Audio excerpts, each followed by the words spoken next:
आज फिर हम आपको इस वीडियो में एक नंबर का क्वेश्चन ही का जवाब हम देंगे। जो ये इसकी तैयारी के लिए अगर इस प्रश्न को एक नंबर के प्रश्न को अगर बनाना चाहते हैं तो इसके लिए सबसे पहला काम होगा कि आप पहले पूरे जो जिस चैप्टर से वो प्रश्न है उसके बारे में जरूर से जरूर पूरा आपको ज्ञान होना चाहिए, तभी जाके उसमें से छोटा क्वेश्चन आप खुद ब खुद बना सकते हैं। लेकिन फिर भी हमारा प्रयास जहाँ तक है, हम क्वेश्चन को सिलेक्ट करके आपके लिए ला रहे हैं, उसको हम बताते हैं, उसको देखें।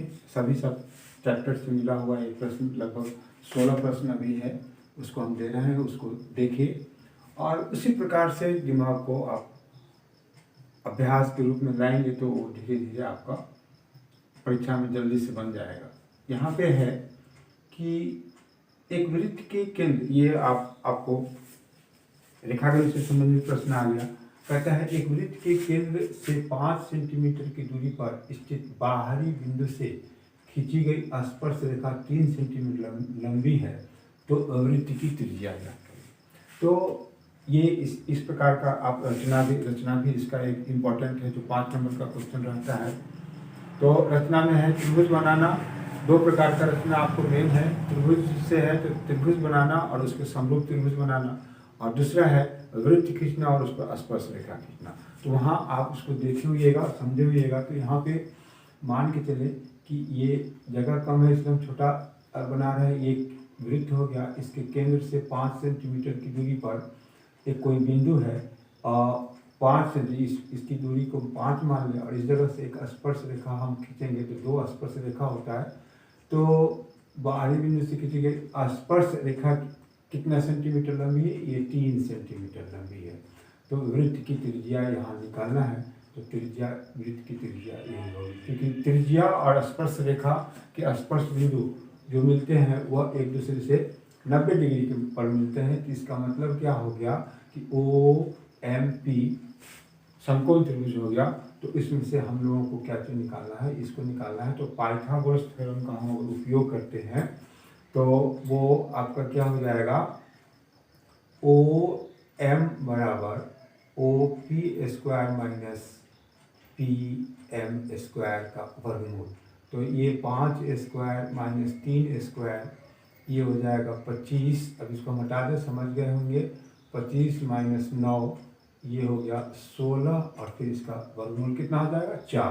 तो यहाँ इसका ऑप्शन दिखाई दे रहा है। तो इसको ध्यान में, ये रचना में भी आप बनाना है ही। ये पूछता है इस प्रकार का प्रश्न, वहाँ भी रचना बनाना रहता है 5 नंबर का। ये तो 1 नंबर का है, वहाँ पे 5 नंबर का रहता है। दूसरा प्रश्न भी देखें, यहाँ क्या करता है? ये 2 चर वाला रैखिक समीकरण आ गया कि x प्लस वाई बराबर 0, x माइनस वाई बराबर 0, तो x इंटू वाई का मान क्या होगा?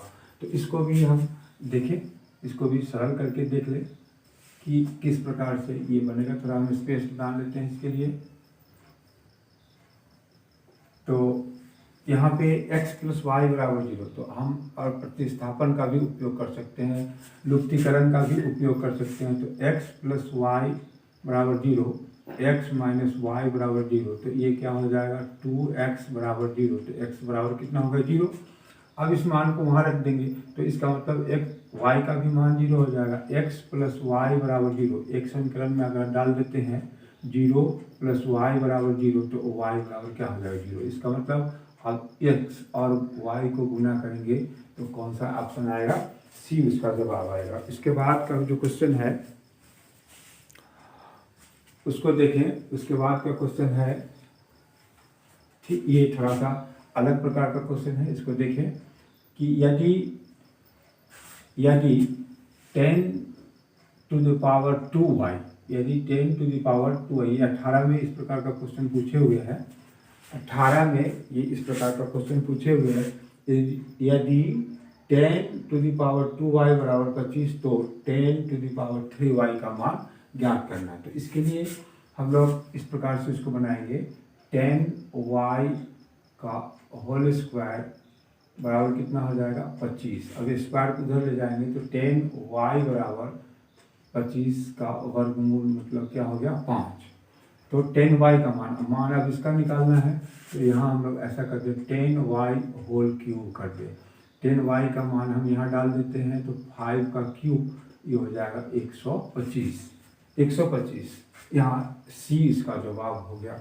ये थोड़ा टेक्निकल प्रश्न है जो आपके सिलेबस में नहीं है, लेकिन घातांक से संबंधित जो इंडेक्सेस से संबंधित हम प्रश्न पढ़ते हैं वहाँ पे अनेकों प्रश्न इस प्रकार का मिल जाएगा। इसके बाद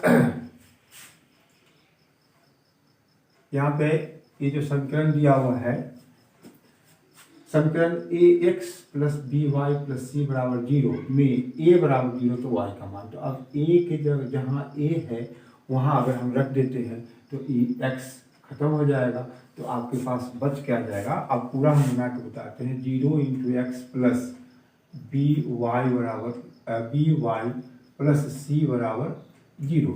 अब यहाँ ये पद तो आपका खत्म हो गया, तो क्या बच गया by प्लस c बराबर 0, तो by बराबर माइनस सी, तो y बराबर minus C by B, minus C by B, minus C by B, हाँ minus C by B option तो इसमें नहीं है, तो यहाँ छूट गया होगा, मिसप्रिंट कर गया कहीं पे। ये देख लें, फिर से देख लें, a बराबर 0 तो y का मान, तो ये माइनस सी बाई बी, इसको हम लोग बना दें। यहाँ पे ऑप्शन इसमें नहीं है और कोई नहीं का भी ऑप्शन है, तो ये माइनस सी बाई बी ही उसका जवाब होगा। आप स्पष्ट रूप से वहाँ दिखाई दे रहा है।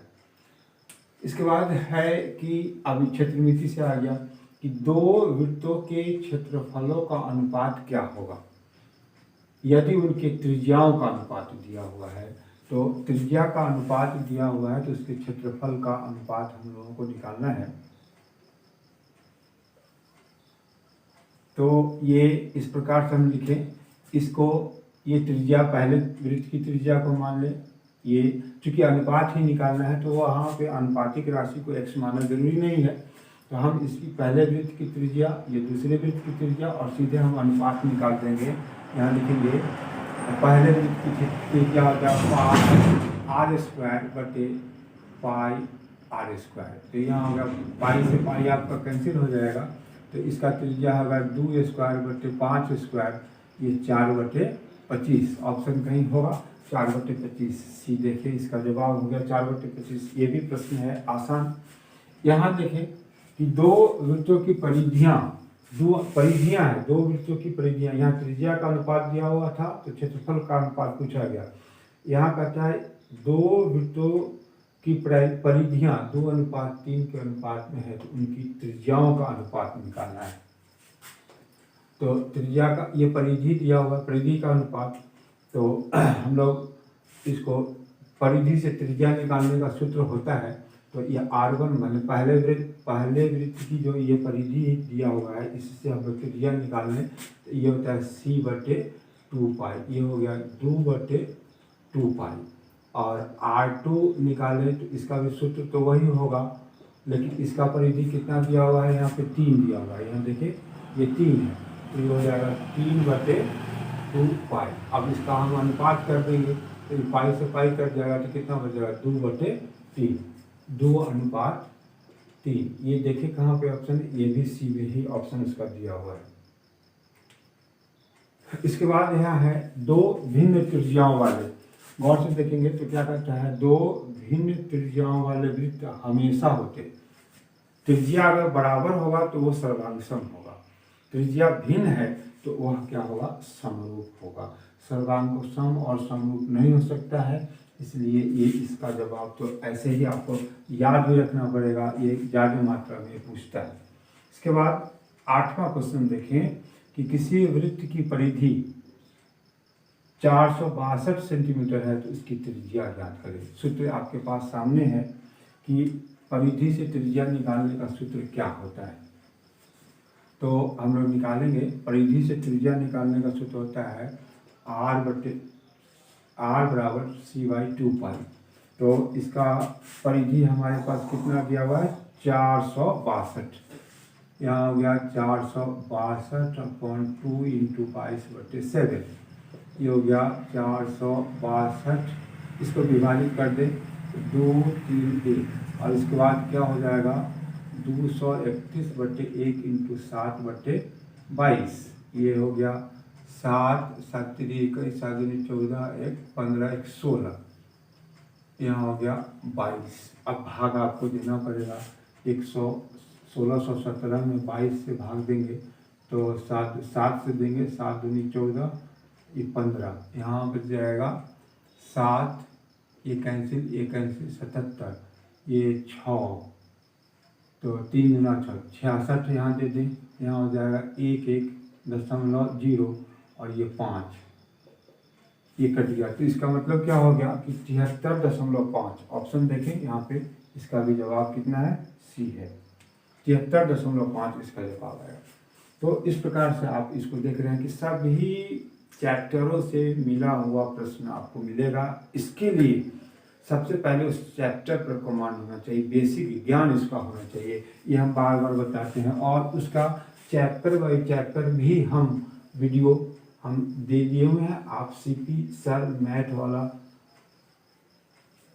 को चैनल को देखें, सब्सक्राइब करेंगे, देखेंगे तो उसमें आपको पूरे चैप्टर का हम थ्योरी दिए हुए हैं, उससे आपको वहाँ पर ज्ञान हो जाएगा। वैसे तो अब एग्ज़ाम आसान है, आप लोग तैयारी कर भी लिए होइएगा, फिर भी आप देख सकते हैं।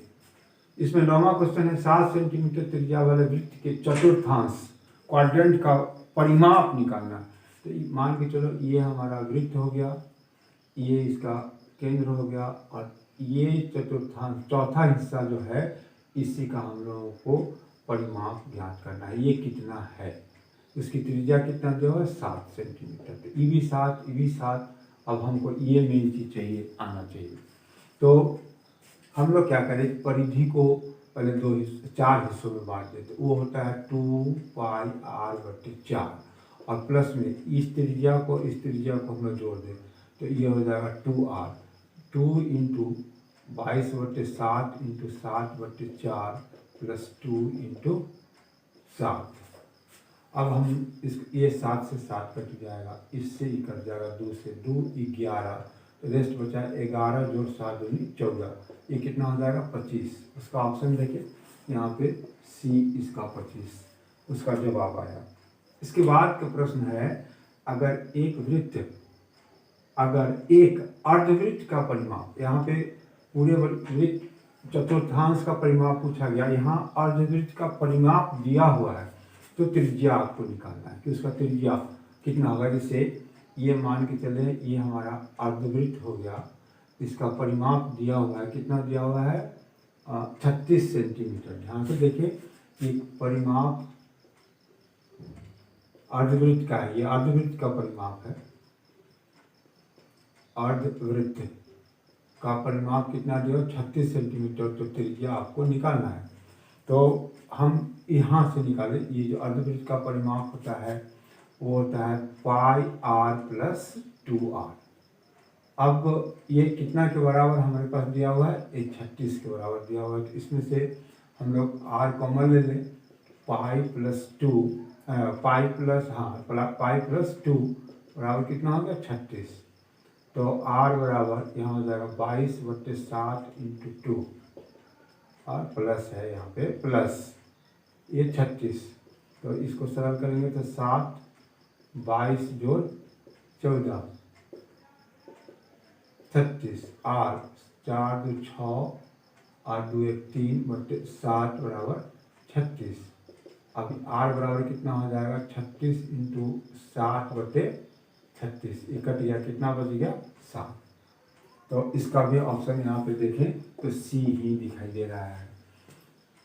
उसके बाद का प्रश्न है, किसी वृत्त की परिधि और त्रिज्या का अनुपात, ये टेक्स्ट बुक का क्वेश्चन है। किसी वृत्त की परिधि और त्रिज्या का अनुपात कितना होता है, ये यहाँ पे है त्रिज्या का अनुपात, तो हम लोग वैसे निकाल भी सकते हैं।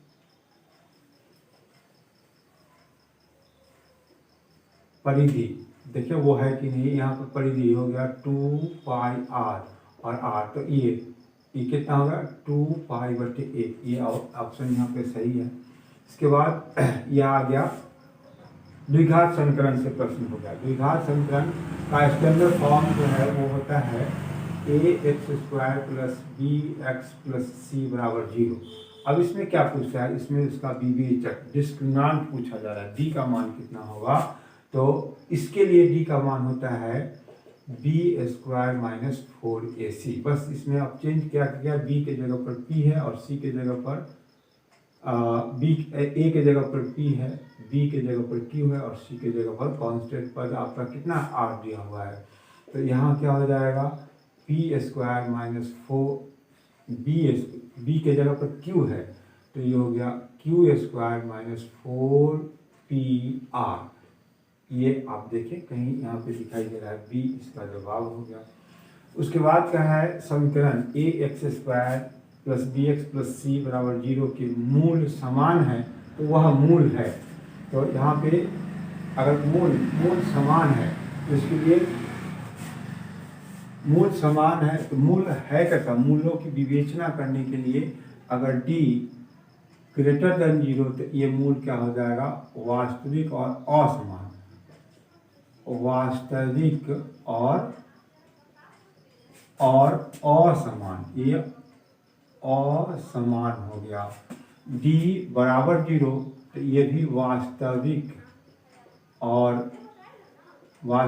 और समान, और d लेस देन 0 तो कोई हल नहीं होगा, इसका कोई हल नहीं है। तो इसमें ये वास्तविक शब्द दोनों पे आया हुआ है, ये भी इसको हम विशेष रूप से आगे हम लोग उसकी चर्चा कर चुके हैं, फिर भी ये वास्तविक दोनों के लिए है। तो यह भी मान आगे इस पर भी बहुत सारा प्रश्न होता है, लेकिन यहाँ हम लोगों को अभी क्या चीज करना है कि यहाँ पे है समीकरण ax² plus bx plus c बराबर 0 के मूल समान है तो वह मूल है।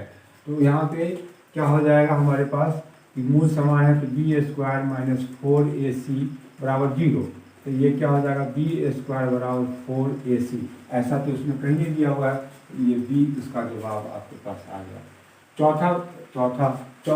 14 नंबर का प्रश्न है 3x² माइनस 2√6x प्लस 2 बराबर 0 के मूल होंगे, असमान, बराबर, आभासी, कोई नहीं। इसके लिए भी हमको विवेचक ही निकालना पड़ेगा, इसके लिए भी हम लोग उसका डिस्क्रिमिनेंट निकालेंगे। तो ये प्रश्न है 3x² माइनस 2√6x प्लस 2 बराबर 0।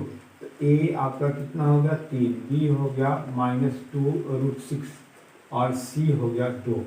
तो विवेचक हम लोग क्या करते हैं, मूल तो विवेचक निकाल d बराबर b² माइनस 4ac।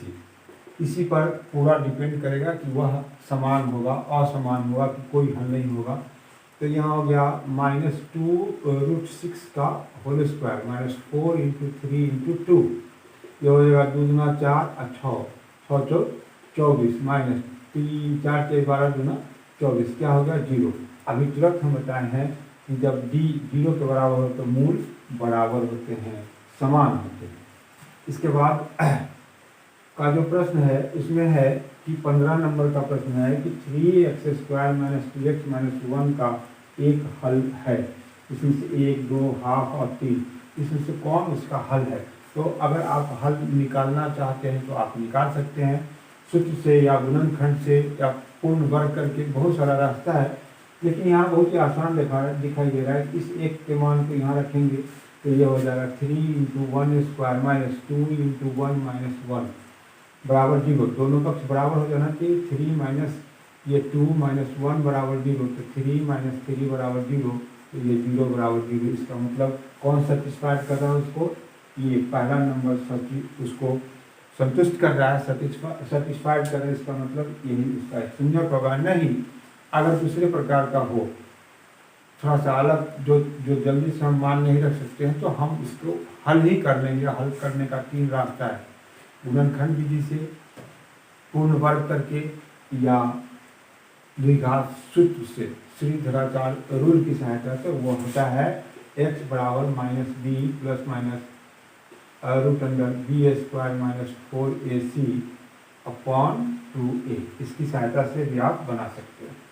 इसके बाद लास्ट क्वेश्चन है कि एक वृत्त का परिमाप और क्षेत्रफल संख्यात्मक रूप से बराबर है तो उस वृत्त की त्रिज्या होगी। संख्यात्मक रूप से बराबर का मतलब हो गया कि 2 पाई r, ये इस वृत्त का परिमाप हो गया।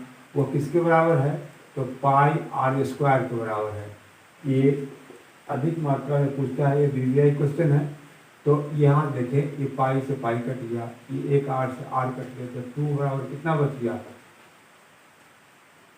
आर बराबर कितना हो गया 2। इसका मतलब वो कितना होगा, 2 मात्रक के बराबर होगा। 2 कोई भी इकाई उसका हो सकता है।